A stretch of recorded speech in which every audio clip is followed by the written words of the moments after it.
Martinique, c'est dans la commune du Diamant, au quartier Taupinière, que l'INSEE catalan ouvre la seule et l'unique librairie afro-caribéenne intitulée La Boîte à Plumes. Après 2 ans d'attente d'une subvention de la collectivité territoriale, la CTM, pour la création d'entreprises, qui à ce jour n'est toujours pas arrivée. Par tous les moyens, l'INSEE catalan a tenu à ouvrir son entreprise pour le plus grand bien des enfants et pour la population martiniquaise et bien d'autres j'en passe pour son business plan. Reportage DD News Martinique. Lindsay Catalan, gérante et la créatrice du concept La librairie afro-caribéenne La Boîte à Plumes. Pourquoi vous avez créé cette librairie La Boîte à Plumes? Alors la Boîte à Plumes est là pour pouvoir lutter contre le manque de diversité, pour pouvoir promouvoir la littérature afro-caribéenne. Est-ce que cette librairie est ouverte aux personnes d'un handicap, porteurs d'un handicap? Bien sûr, la librairie est ouverte à tous et bien évidemment aux personnes aussi porteurs de handicap. Et surtout, où exactement cette librairie? Alors la librairie est située à Taupinière, au Diamant, en Martinique.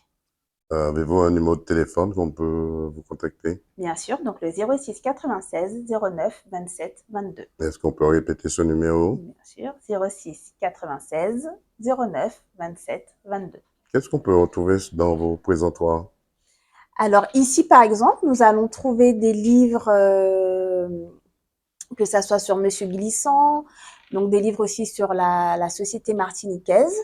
Ici, nous allons trouver plutôt des romans de poésie. Et ensuite, par ici, nous allons pouvoir avoir des livres sur notre pharmacopée antillaise. De l'autre côté, nous allons avoir un rayon dédié à la littérature jeunesse que vous pouvez voir ici, des livres en créole et des livres avec bien évidemment l'essence même de cette librairie avec des personnages noirs.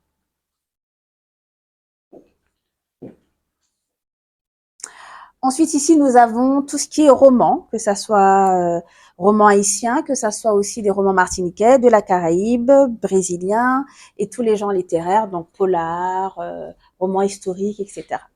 Vous recevez les enfants ou de groupes d'élèves ici? Alors, je reçois des élèves, je reçois des enfants de la crèche aussi, des bébés, pour des moments de lecture. Comment ça se passe? Alors, les crèches peuvent très bien me contacter et de manière générale, les enfants se mettent ici en position. Et moi, étant auteur jeunesse et sophrologue, j'ai cette particularité de pouvoir créer un lien avec eux en leur racontant des histoires. Qu'est-ce qu'on peut vous souhaiter pour la suite? Du succès Et avec de la réussite. et de la réussite, exactement. Donc bonjour, je suis Morane, je travaille à la Boîte à Plumes, donc je suis alternante, c'est-à-dire que je suis aussi étudiante et je travaille ici.